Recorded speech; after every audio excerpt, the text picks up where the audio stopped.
12 months. Your participation and engagement are what make these conversations meaningful. The goal of the Leading Conversation series is to bring together professionals across animal care and control to learn about ideas, tools, and perspectives that support the work you do every day in the field and behind the scenes. Today's session is designed to be interactive, so we encourage you to use the chat feature throughout the conversation to share conversations, comments, or experiences. If we do not get your question or we don't get to it, there will be contact information at the end. We're excited to share the 2026 Leading Conversation schedule. It's now live and available to view, with registration opening soon. As a reminder, the session is being recorded. The recording will be available afterward in the member resources area of nacanet.org for you to review and revisit.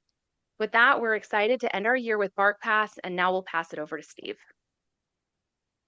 Hi, thank you, Ashley. It is interesting. I was when they offered me this spot to be able to do this webinar, I was like, oh my gosh, we won't have anyone here the week before Christmas. But I was pleasantly surprised that we actually sold out of spots, like we actually used up all our spots. So I'm really excited about everyone being here and so many people having the chance to really talk about pet licensing, which I think, if there's anything I've learned in this year that we've kind of been fully dedicated to kind of the pet licensing and dog park space is it's not a topic that a lot of people want to talk about. It is, so many communities, it's become so like ingrained that it just doesn't work. And I think there's so much opportunity in this. So I'm really glad that so many people have an interest in this and that we can, further the conversation that I think just has gone,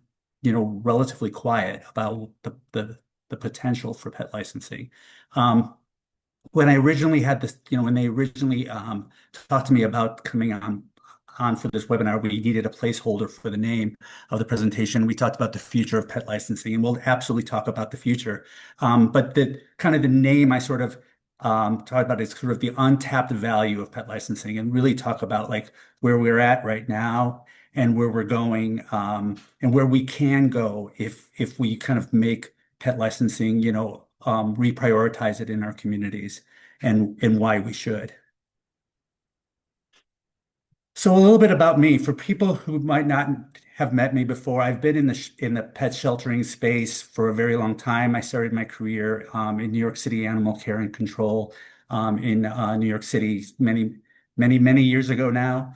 And all along that way, although most people will know me for shelter management software and in the shelter space and shelter data, I actually have always had a keen interest in pet licensing, all the way from the time I was working with the Department of Health in New York City, to designing the first pet licensing module in PetPoint, whether it was PetSmart Charities looking at sustainable business models for shelters.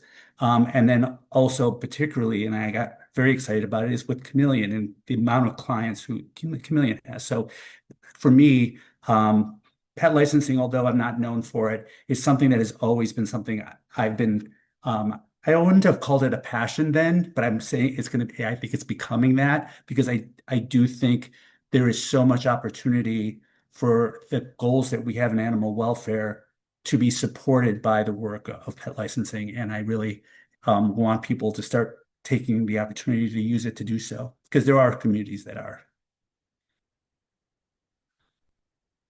So how does pet licensing play a critical role? Now, when people look at this list, a lot of people can look at this and go like, "Yeah, I wish we had that in our community. It just doesn't happen." I think that when you have a program that truly works, these are the things that it's able to do, and it's able to do them well. First, when it comes to sustainable funding for animal services, there are communities who are able to fully fund between their other revenue, like adoption revenue and other fees, they're able to fund animal services through their pet licensing programs. And then they know there's any other communities where it doesn't even cover the cost of running it. So to me, there's so much opportunity for sustainable funding. Public health and safety, obviously, for depending on the department that runs it, whether it's Department of Health or code enforcement, many times the public health piece is one of the most important piece, making sure that, rabies and other vaccines are tracked for pets, keeping them healthy, making sure that if there's a situation where, a pet, with a bite or something like that is, with a human is able to be, properly and cared for well in the community. Lost pet recovery, we talk about this a lot when it comes to pet licensing. I think there's nothing kind of new there. And then community engagement and data. I think those who are really using pet licensing well are using this as a communication, this opportunity to engage the pet owners in their community. And I think that that's one of those ones that doesn't get enough attention because the ones who are doing it well, it's not just they don't hear from the community just once a year when it's time for renewal. They hear for them all of this, whether it's special events, whether it's vaccine clinics, whether it's microchip events, all sorts of things that they keep them engaged.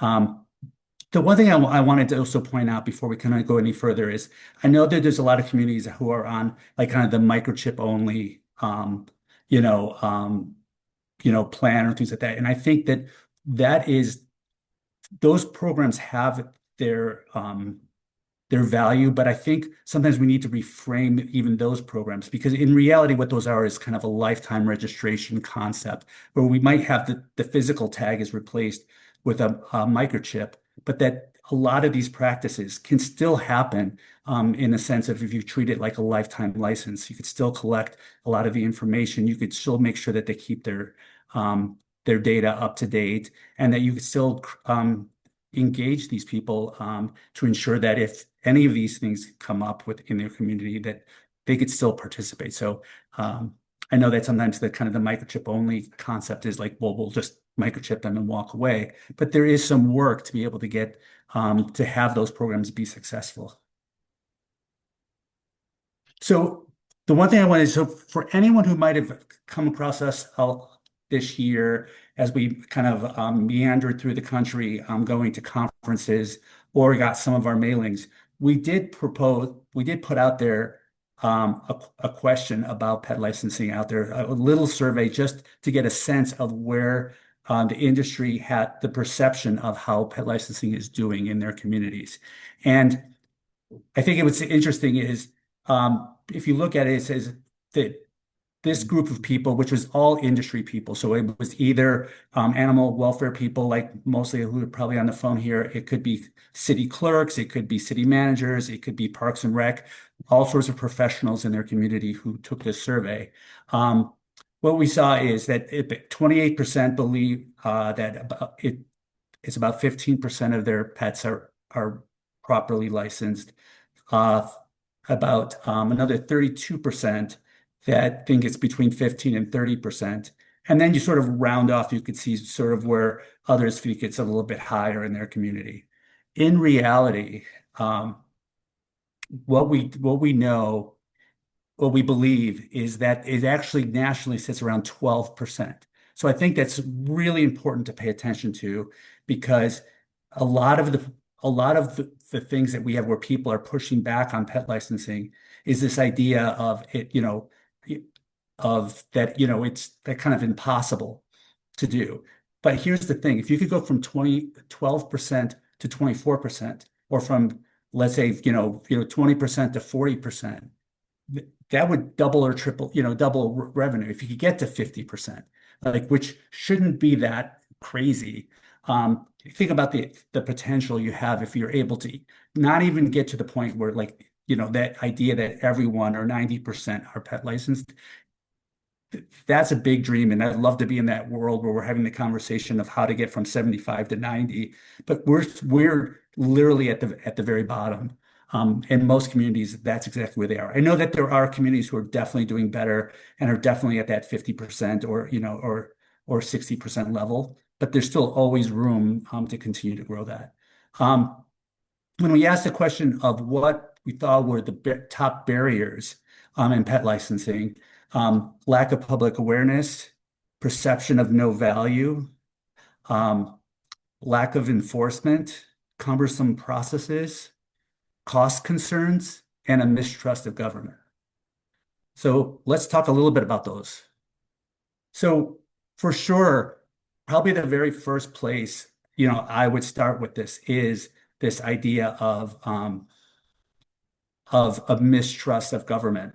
I mean, I'm sorry, the lack of public awareness. I had a friend who lives in a beach community in California, and she got her dog the first time she had a dog while living in California. And we said, "Oh, of course, I now about work in pet licensing." I was like, "Oh, how was the pet licensing experience?" And she literally had no idea what I was talking about. She was like, she was, "Oh, I'm pretty sure we don't have pet licensing there." Of course, I knew it's California, so I know they do. So I did a quick search, and of course, the local community did require it. It never even occurred to her um, as she went through the process of adopting a dog there was no education along the way. She had no idea that was a requirement. Inconvenient processes. We're dealing with some communities. It hasn't even been um, automated yet. It has not been put online, all the way to the fact that the tools that are out there that are online tools are not quite meeting the needs. We've got a big jump in the expectation from our residents on what they are willing to do to properly license it, to do really any public service, to be honest with you. Us Gen Xers are sort of that last group of people who are willing to jump through a whole bunch of hoops to do the right thing. Millennials and Gen Zs, if this is something that's important to the community is going to make it easy for them to do it. So if we don't make it easy for them, they're just going to pass. They're not going to bother. Um, uh, Poorly perceived value. This is very, very common. Like I says, if you only hear from them when it's time to renew the license and they have not heard from you the whole time. They have no idea what's happening in their community around services that are being provided. Of course, they see no value. Um, and if they don't lose their pet, if their pet doesn't come in contact with the public, it doesn't even occur to them that there was any purpose for doing this. Distrust and fear or punitive enforcement. I think this one is really kind of on both sides of the aisle. There's everything from those who are afraid that somehow we're going to be connected to immigration or that on that side, to the people who are saying like, you're not going to license my hunting dog because that's going to connect the fact that I have guns, right? It's literally that kind of distrust, and then just generally people who are just kind of anti-tax about when this is perceived purely as a tax who just don't want to have any part of it. And then policy gaps. Depending on the community that you live in, maybe you're in the incorporated part, maybe in the non-incorporated part, not knowing if the dog or cats have to be licensed, not knowing at what point what's required to license that pet, all the pieces that are needed. Those are the kind of things that really kind of prevent people from taking the what should be an easy step in having their pet properly licensed. So how do we start to change this narrative? Um, One of the very first things that always comes up is about prioritizing voluntary compliance. As I've been talking to people around the country, one of the things like I came across someone was like, well, we don't really promote it, but we are very dependent on the $150 fines that they give to people. Like it's become such a part of their revenue stream that there's no value to the to the con- to the city to actually turn around the trust on this because they're making money on the punitive side of it. In the long run, I don't think that's a great way of building a trust in your community or creating value. Um, Partnering with shelters, rescues, and veterinarians. This first kind of point of contact is where a pet is already in their care or they're already having that in-person interaction. I am still surprised as someone who's been in animal welfare for 25 years, how rare it is for a private shelter to be promoting pet licensing, in their community, whether it's the Humane Society, so that it's one thing you go into animal control, they're responsible for pet licensing. Of course, if you license their pet right at adoption. But so many, particularly rescues where there is no connection made at that point.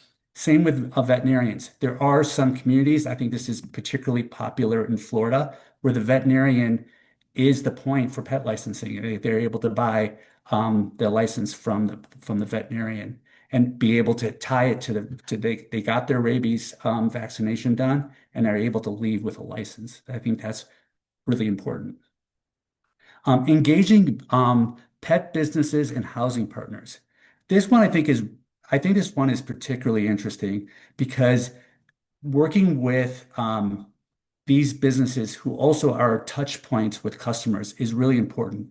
I've actually spoken with someone who's owned a grooming salon in the Northeast, and they are required, just like they need to make sure the has its vaccination records, they have to prove that that pet has its its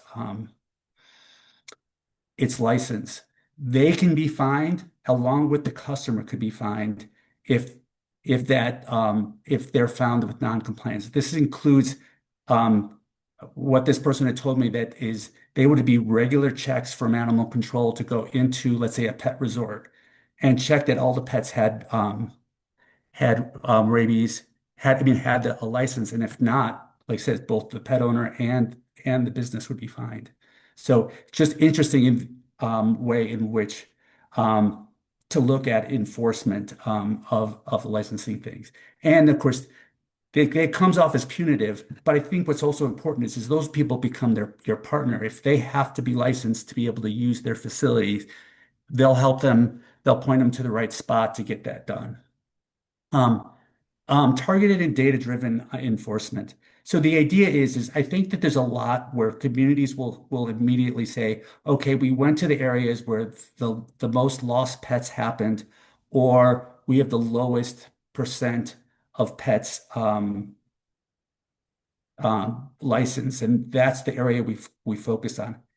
The only thing I'm always conscious of is that many times is specifically targeting poorer communities, and be conscious of that. The fact of the matter is pe- most communities that at every income level, um, at every on every neighborhood, it's a we're not no neighborhood is at 100%. So keeping in mind the fact that sometimes the better traction you're going to get are your higher income neighborhoods where they're much more apt to do the right thing, or it's much less of an impact for them financially. But there is still so much room to grow. Like if we were like, this could be a very different conversation if we're at 50, 60, or 70%. But when we're so low, really every single community could be every single neighborhood could be targeted for this. And then the other is using non-sworn personnel for a lot of this work. It is, and I think we've learned this in a lot of our animal control activities, is when an officer, someone official, is involved in some of the kind of canvassing and outreach, it could become very intimidating and not the community building that you want to do. So looking at some of these activities where there's a more openness, it's more about providing the services, providing the funding for the services for the community. Um, so with that is how do you engage the public? How do we get more interest in doing this? And how do we kind of turn around sort of that value proposition that's missing? First off, I think the important thing is reframing licensing as a community contribution. It, I know that there are communities where pet licensing directly funds animal services. That money goes directly for those services. It's done by the shelter themselves. It's all part of their overall budget. But for a lot of communities, it could be the clerk's office, it could be the treasurer's office, it could be code enforcement, it could be the police department who's collecting that money. I had this really interesting conversation with a city manager in Illinois about this, and this kind of came up as a subject, and he was just like, "Well, if someone just talked to me about it," he goes, "Our spending on pet throughout the community far outseeds um, you know, it exceeds what we bring in pet licensing. I have no problem, even though the money's going to the general fund, we could still have a truly honest communication that says these funds directly support the work that we're doing for pets in our community, and that you can do that, and that shift this from, you have to do it. It's all about the regulatory side of things, even though that's true and that's a part of it, but also because it's what makes it possible for all these services to happen in their community. Um, um, Offering tangible incentives. This one, I think you could be creative. Some of these are you could directly, create new services and things like that. Obviously, I have to talk about this as part of BarkPass's business model is we have a lot of communities, particularly in the Midwest, that tie pet licensing and access to the dog parks together. It's very much, if you think about it, a dog park is the biggest amenity provided by the city government for pet owners. And one of the things that I was always struck by, and we're spending time with Parks and Rec people now, is I think about that field. They took this field, they put up a fence, and maybe they spent in my mind, maybe they spent a couple $100,000 to do this. That is far from the truth. Most of these communities, there's grading, there's drainage that has to be done, there is electrical and water that needs to be brought in. These Some of those parks that don't look like much, those cost, well over $1 million to put in. So this is a huge investment being put into the community, making sure that almost every community has pet licensing as a requirement to use those, but no mechanism in there to enforce it. So putting in enforcement pieces around the dog parks, I think, is an important one. The other thing that I have actually heard is presenting benefits that they provide to the pets in their community anyway. So one person told me what they have on when they promote their licensing that says if your pet gets loose and is in an accident, we'll provide up to $1,000 worth of emergency veterinary care. He said that we do this for every single um, this stray animal. Like this is just part of our process, but we've presented it to the community as a benefit. They won't know the fact that that's actually available to anyone. So a lot of this is also reframing things that the community is already paying for, saying this is the reason why we're able to do it is because of the funding from the pet licensing. Doing things around promoting the social norms in civic pride. So many people don't like, they might think, I don't know anyone who's licensed their pets, but at the same time, it's not like they're having a conversation. They don't know that their next door neighbor has properly licensed their pet. One thing I saw that I thought was super interesting is, everyone's got those emergency stickers that like say, I've got one, how many pets are in the house. They had the official sticker for the city that had it. So it had it as a kind of an official thing. So anything you could do to sort of have people know that their neighbor has properly licensed their pet is just another way to sort of to make pet licensing visible in their community and really make things shift and really show up more favorably about pet licensing and make it a social norm and make it about civic pride. And then connecting, like as we talked about, the pet-friendly amenities, whether that's the dog parks or the piece there, and any kind of incentives that you could do. Sometimes you could have some discount programs. The other thing you could look at is other ways in which you could involve the pet stores in your community, all sorts of things to really kind of shift the story and make pet licensing more visible. The one thing I think is really important to talk about is the pricing of pet licensing. There is sort of this idea that pet licensing needs to be cheaper so that more people do it. When we're talking about 12%, it's not really about price. It might be because it's people you're targeting. This is going to hurt them. But if you look at it, sort of across your communities, license the cost is not that much. And in fact, when you reduce the cost of something, it also reduces the value, and it reduces your ability to actually have what you're doing actually impact something. And I know that in those situations, people say, well, then I have an equity issue. If I have, let's say, for a spay neuter pet, it's $25. It can impact people who have more economic challenges.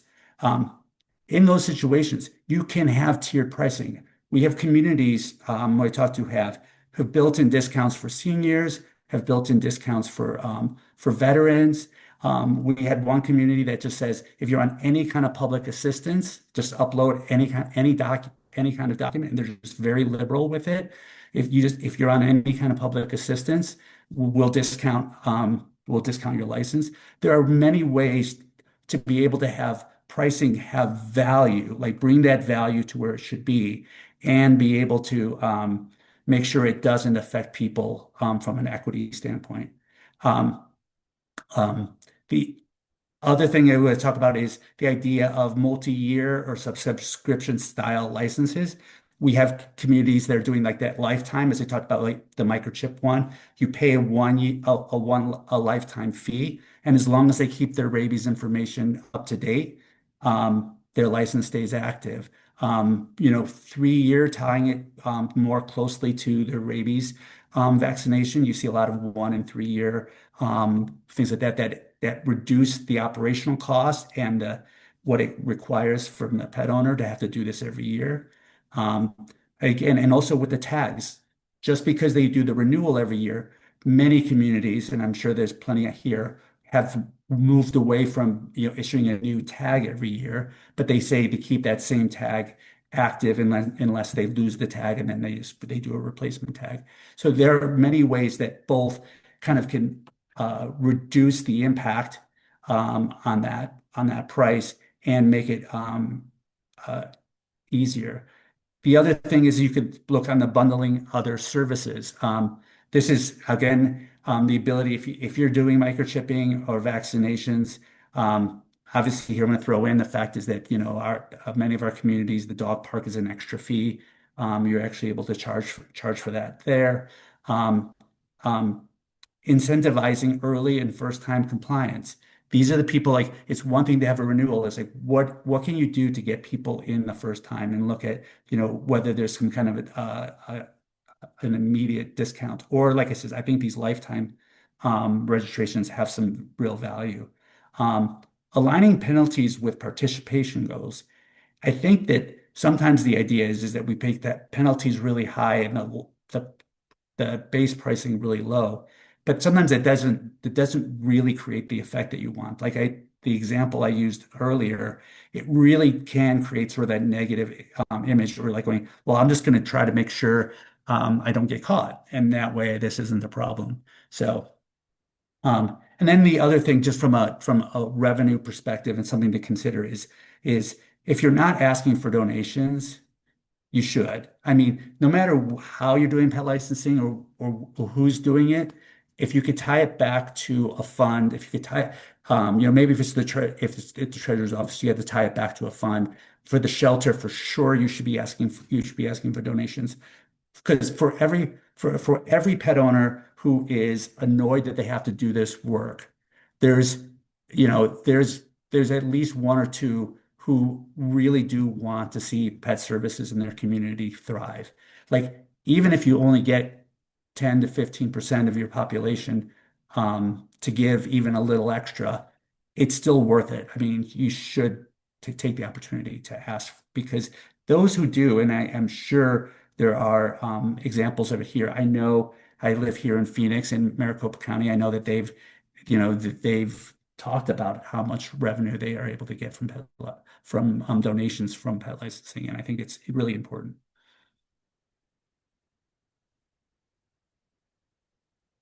Now, of course, I want to talk about the tools that we use and making sure you have the right tools. So we talked a lot about these programs and where we could really improve um, our pet licensing programs. Now, for a lot of people, they're like, well, this sounds really great, Steve, but that would be really impossible to do it.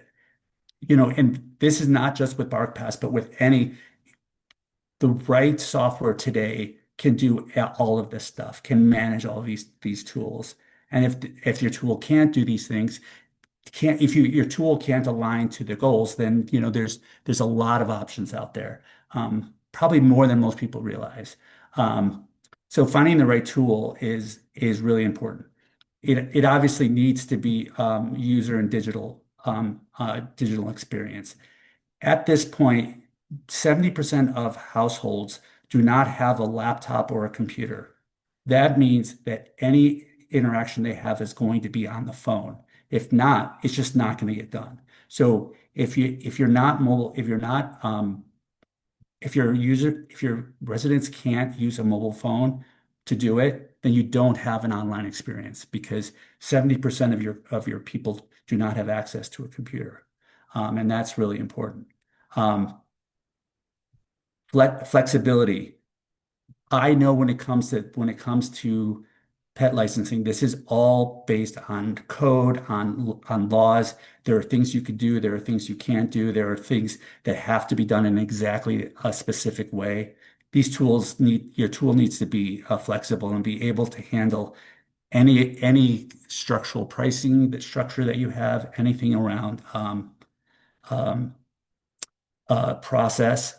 Your your tool should be able to support that. Automated on-demand communication. At this point, the communication that you need to be doing with your residents for whether it's keeping their vaccination records up to date, whether it's renewals, whether it's special events, this should be this is a key component to the software, and can't be forgotten because if you can't communicate with your pet owners, or you're doing a lot of work to do repetitive work, you've got the wrong tool because all of that work should be automated. So much of renewals and all those things like that, it's the exact same thing over and over and over again. So really important to have, communication methodology kind of built into your products. Um, Integration and access for partners. We've talked about the idea of, working with shelters and with veterinarians. Are you able to have data move data direct back and forth, or can your partners have access to your tools? These are things that you have to consider as part of your plan. And then workflows and dashboards. Workflow, particularly for the pet owner, does it have a logical workflow? Are they able to go through the whole process without requiring talking to a human being? Because the moment they have to do that, they're going to stop, right? That process has to be so easy and so simple that they can do it. And most people are doing it when our offices are closed. So it's very, very important. The last one, which is something actually I learned this year and I had not really ever thought about, is the ability to have control over um, your online presence, like all of your content that's on your website, all of the kind of messaging in that, all that information that sits on your website. So many websites are out of date, and they're out of date usually because the staff who are the responsible for pet licensing are not the ones responsible for their websites. And that communication breakdown, or they have to do a change order, or all those things that really has to be much tighter because if you're getting the exact same question over and over and over again, um, and you can't update your website to answer that question, it really stops you from able to progress, and the impact to revenue, to compliance, and the work of your staff really goes up. And then one thing that's actually kind of brand new and something that I'm just learning about, and one of the things that I'm going to be paying a lot of attention to at BarkPass, and I think everyone else should be too, is that one of the things I've learned is that the FAQ section of your website is super important in AI because what you're doing is you're asking the question and answering it. AI, when someone puts in a question, is going to be looking at that content. It's first going to look and see if they could find it's something written. So when it's written as a question, more likely the right content, your content will be what comes up on AI. So, that's an area, like I said, it's brand new in my mind, but it's something that I think that people really should be um, focused on and paying attention to because it really is sort of that future where people aren't going to be using just using a search engine, but they're going to be using AI when they ask the question is, what do I need? What do I need to register, to to purchase a pet license in my community? And you want to make sure it hits your website and gives them exactly the right information. So with that, I wanted to sort of talk about like you liked everything I had to say. You have some thoughts. You kind of know where you are. Is like, how do I kind of move forward? And the first thing I really think about is really kind of set the goals and what are the right goals for your community. I know that depending on which department manages pet licensing, um, those goals could be different. Some it is revenue. Like I've talked to one big city and they were like, at the end of the day, we need that revenue coming in. It funds our services. Anything we could do to get to reduce the any drag that prevents them, we're in. Like they want it, they're very focused on revenue. Others, it's going to be very public health focused. Others, it might be animal welfare and making sure that they can bring down the stray weights or the stray periods and reduce the burden on the shelter. Some it's just to build community trust and start to create that experience, a better pet owner experience. Particularly what we've found is, you know, quote, pet-friendly communities, particularly dog-friendly communities, are shown to have higher property values. It actually shifts. So that's one of those things that could actually make a difference in your in when you start to talk to stakeholders is a place where people feel like their pets are welcomed actually does increase property values. And then, and it could be the fact that more data and planning, like what are the things that we need to succeed? And particularly like when it comes to data and planning, it could be the fact is if you have specific, whether it's for emergency management or for other things, where making sure that you have access to everyone who's a pet owner is important in your community, in communities where, let's say where fires are common or things like that, where knowing who needs to be evacuated is important. Those are the kind of things that you could decide what are our goals as a community and where do we want to be. Then making the case for change. This is really, really hard because you could be very excited about change. You could be all about it. You could be like, yes, and you could be the one who's responsible for it today. But there are so many stakeholders when it comes to pet licensing. You have politicians who some of the things we talk about might have to, go to city council. You've got the city manager. You have other departments who um, rely on this or you're reliant on. You actually have the residents themselves who will definitely have opinions on this. So really the idea is like really presenting the gap, really making sure people understand the fact is where we're at, where we should be, and why we want to be there. Propose, modest changes. Maybe it's a platform update, just to make pet licensing easier at first before you think about it. Maybe it's starting to do some campaigns. Maybe it's looking at your legislation, maybe some changes in enforcement. Really look at what can you do now and where you take them along. And then really kind of encourage people to start to create a vision for what pet licensing can be in your community and where it can be. Like even with those small changes, saying that's just the first step, and that's how we kind of move forward.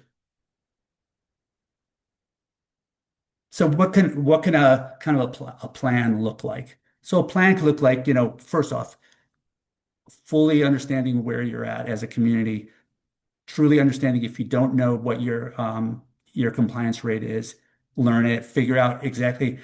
You could pretty usually, there are some good calculations on how to decide on how many, guessing how many pets you have in your community. I should also, actually, I forgot to cover this on one of the other slides, is I always like to cover licensing of cats. And for a lot of communities, the laws are very clear. Cats are completely separate from dogs. But particularly when we're looking at supporting programs in the community, we are spending a lot of energy and a lot of time on cat initiatives, including like TNR and community cat programs, things like that.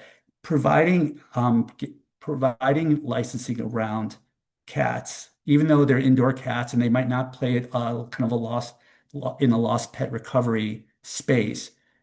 That's a perfect conversation. I've had a couple conversations from, cat people about pet licensing, and generally they tend to be against it because they just feel like it's another period. But when we say if it's reframed around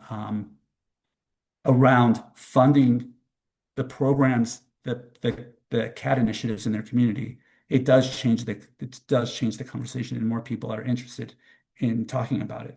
So yeah, back to the deck. So, really looking at where you're at, where you want to be, and then kind of making sure you have the right technology partner. Because if you have a plan and your technology partner doesn't fit that plan, you'll have to address that. Engaging your partners, like that's where the shelters, the veterinarians, the pet businesses in your community, engaging them on goals and things that you want to do. Now you could look at outreach and education. How are we going to get that message out, and how are we going to make sure people really understand the values that we're trying to teach? Monitor, measure key metrics, make sure, like, are you getting any lift? Are you getting those responses that you need? And then iterate and refine. Now, I know I kind of talk about this as for a lot of communities that are like just on a 365, like they sell licenses year round and they're on just on a rotating basis. This is easy to kind of keep iterating. I know that for many communities, they're on a calendar year. That means you could sort of, okay, I could plan for this year. I could do that one campaign that year, see how we do, and then you literally have to wait another year before you really can do another push. Um, a lot of these things will take a lot of time. Now that's both a good thing and a bad thing, right? The bad thing is like, in private business or in other things like that, you want to keep iterating until you get it right. I know that for a lot of communities, you're going to get one shot a year to try to get that message out. Um, and then you just have to, learn from that lesson and then decide what you do the next year. So it takes a little bit longer. But at the same time, it's also not overburdensome. If you're just saying, okay, this is what we're going to do this year. These are the goals we have. We're going to do that. Based on those results, now we're going to take it either the next step or we have to iterate and then we move forward. And then each year you could do slightly better. And my last slide, whoops, yep, my last slide is, thank you for all this. I'm not good at multitasking, so if there are questions, the team let me know. But the conclusion is, pet licensing is important. It can be transformed, and this is the time to do it. One of the things I did, and I'm just remembering a couple little things is that local communities are being hit hard by a lot of cuts, a lot of budget cuts. Most of while there's not direct impact to animal services, the kind of overall impact to community budgets are really, really tight. So the opportunity for pet owners to start to fund the services they have in their community is really important, and that's to me why this is the right time to really start making pet licensing a priority. And with that, I will check in and see if there are questions. Steve, you did such a great job. Does anybody on the call have any Q&As? I know that Brian was kind of manning the chat over here. But does anybody have any questions for Steve regarding the massive amount of resources that you offered us today? You can, Brian said, grill him. You can come in the chat or you can pop off of mute to ask as well. Yeah.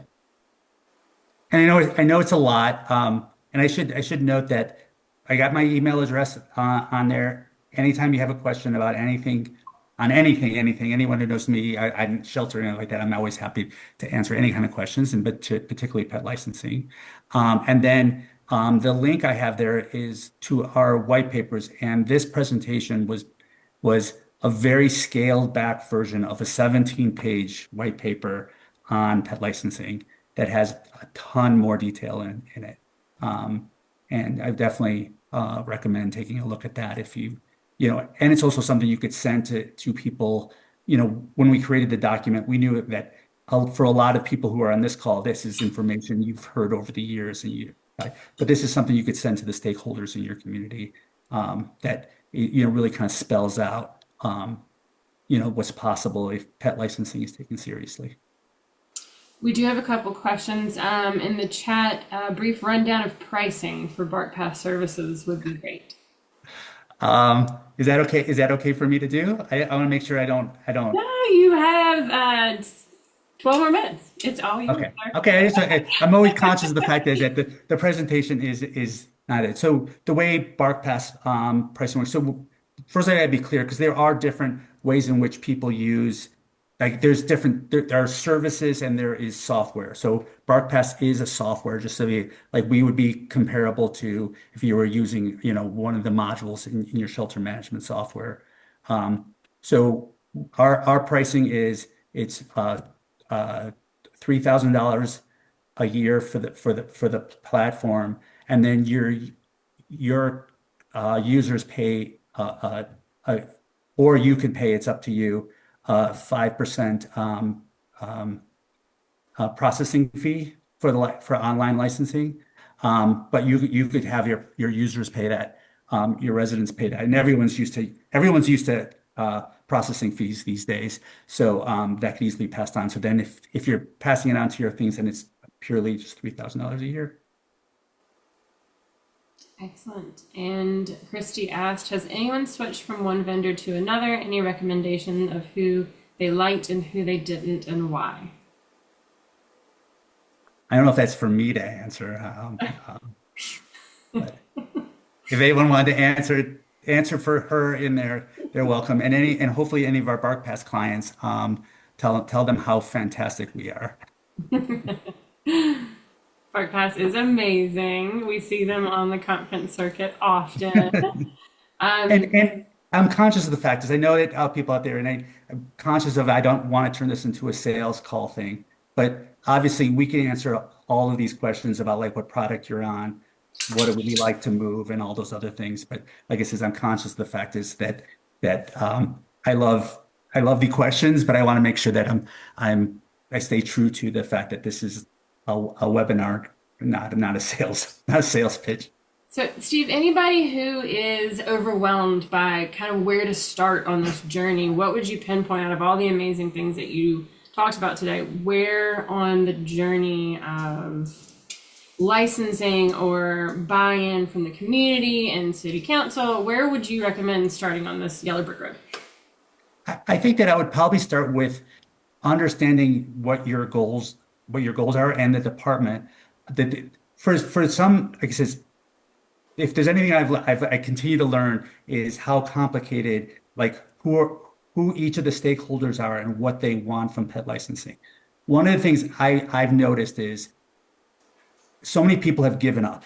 They've just have no, like they just said, like, this has been around since the town was founded. We have to do it by law.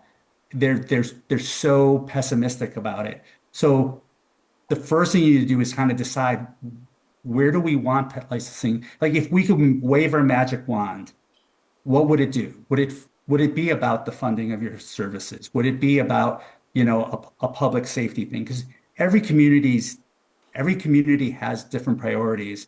And so understanding like what your community's priorities are, even just for pets, like what is the goal of your community for the experience of pet owners and the pets in their community, and see how pet licensing can support that. Excellent. It's a great recommendation. Does anybody else have any other questions or sidebar conversations, tidbits to add where you are in your journey? And if you have anything that you think of after we have ended our session today, we have Steve's contact information here, and then we will also be sending out a follow-up email. And someone did ask about the PowerPoint for notes for later, and I think Brian answered them. So that is possible as well to get a copy of those. And again, I want to say thank you to everybody who's been on this 2025 Leading Conversation journey with us. It has been absolutely amazing. We have heard so many resources and met so many amazing people. And I do see a bunch on the call that are repeat registrants. So that just makes me super happy. And with that, happy holidays, everybody. And we will see you in the new year. Again, the 2026 schedule is up. And we look forward to seeing all your names there again. Steve, thank you so much for everything today. Yeah, thanks everyone. All right. Bye-bye. Bye-bye.